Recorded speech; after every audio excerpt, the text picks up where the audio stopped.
હાલો, કેમ છો બધા? મજામાં? બધાને મારા જય શ્રી કૃષ્ણ. આજે સરસ વાતાવરણ છે વરસાદનું, અને વરસાદ આવે છે તો કાંઈક ચટપટું ખાવાનું મન થાય તો આપણે આજે બન પીઝા બનાવશું. કે પીઝા તો બધાને ભાવતા જ હોય છે, અને ઘરમાં છોકરાઓને બનાવી આપીએ તો ઘરમાં બનેલું પીઝા સરસ પણ બને છે અને છોકરાઓ ખુશ પણ થઈ જાય છે. અને પીઝાની વેરાયટી એટલી બધી આવી છે ને અત્યારે કે તમને જેમ મજા આવે એમ તમે પીઝા બનાવી શકો છો. તો તેના માટે મેં મોટું બન લીધું છે, જે બર્ગરનું આવે છે ને એ બન લીધું છે. તમે જોઈ શકો છો મોટું બન છે. હવે તમારા પાસે આ ન હોય તો નાની નાની રબર રોટી જે આવે છે એ બન પણ લઈ શકો છો. અને બ્રેડ પીઝા છે, આગળ આપણે ઘણા બધી વેરાયટી બતાવી જ છે. તો તેના માટે મેં ડુંગળી, ટામેટાં, કેપ્સિકમ, લીલા ધાણા છે, પીઝા સોસ છે, ચીલી ફ્લેક્સ, ઓરેગાનો, ચીઝ છે અને બટર છે. તો બન પીઝાની શરૂઆત કરીએ.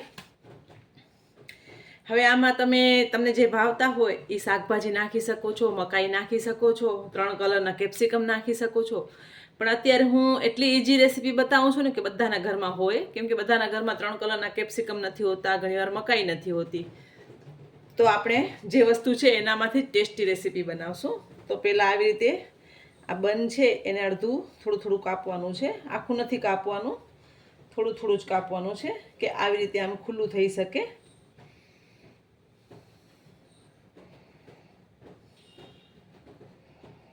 મેં આવી રીતે કાપી લીધું છે, તમે જોઈ શકો છો. હવે આપણે એને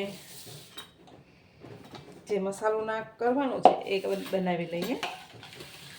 તો તેના માટે મેં ટામેટાં લીધા છે, જેના મેં બી કાઢી લીધા છે, પાણીનો ભાગ નીકળી જાય તો બ્રેડ સોગી ન થઈ જાય. ડુંગળી છે ઝીણી ઝીણી, કેપ્સિકમ છે, કોથમરી, સાથે જેટલું આપણે જોશે એટલું જ આપણે પીઝા સોસ લેશું. ઓરેગાનો છે,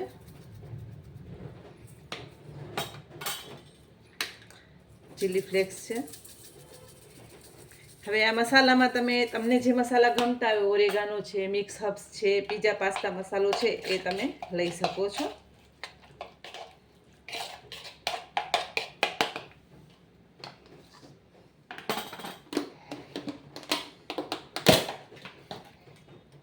બટર અને ચીઝ હું અમૂલના જ ઉપયોગ કરતી હોઉં છું, કેમ કે અમૂલ સારામાં સારું બ્રાન્ડ છે.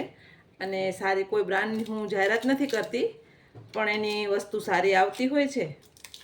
એટલે ઘરમાં આપણે જો બનાવતા હોઈએ તો સારી જ વસ્તુ વાપરવાની, કારણ કે આપણે આપણા પરિવારને જેવું તેવું શું કામ ખવડાવીએ, તો સારું ખવડાવવાનું. કે ઘણી જાતના અત્યારે ચીઝ આવે છે, ઘણી જાતના અત્યારે બટર પણ આવે છે, પણ અમૂલ કંપની પહેલાંથી સારું રાખે છે વસ્તુ. થોડુંક ચીઝ નાખી દઈશું આપણે એમાં.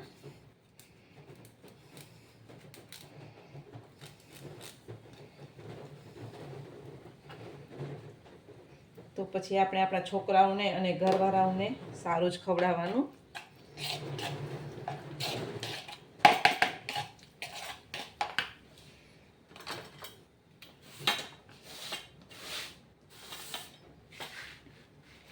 હવે જે આ બન લીધું છે એનામાં આપણે આવી રીતે ભરી દેવાનું છે, ઇઝીલી થઈ જશે.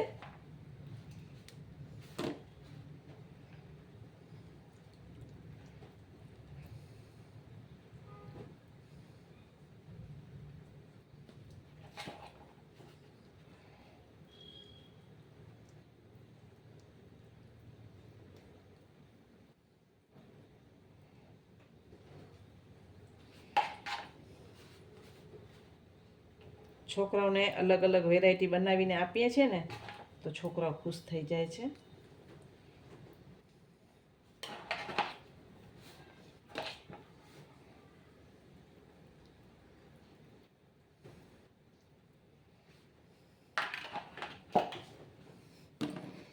ઉપરથી ફરીથી થોડું ચીઝ, કેમ કે પીઝા છે તો પીઝા ચીઝ વગર સારું ના લાગે.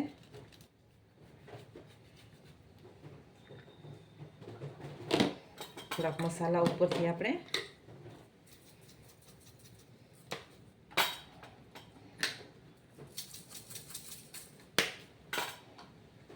થોડીક કોથમરી. હવે આપણે આને શેકી લેશું. તો પહેલાં આપણે બટર લઈ લેશું.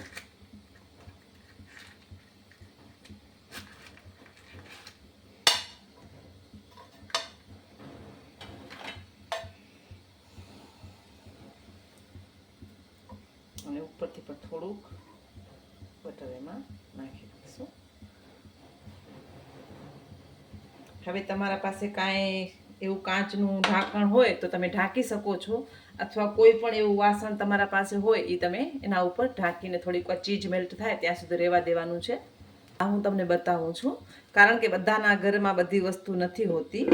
તો આવી રીતે કોઈ પણ મોટું વાસણ હોય એ થોડીક વાર રાખી દેવાથી ચીઝ મેલ્ટ થઈ જશે, કેમ કે એમાં જે વરાળ થશે ને એનાથી ચીઝ મેલ્ટ થઈ જશે.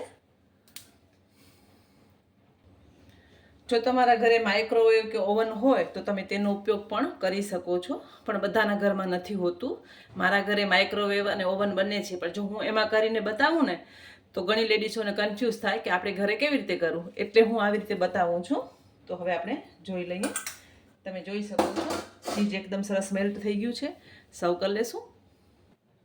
તો એકદમ ટેસ્ટી અને ગરમા ગરમ એવું બન પીઝા તૈયાર છે. તો તમે આ રેસીપી ચોક્કસ તમારા ઘરમાં બનાવજો, તમારા બાળકોને બનાવી આપજો.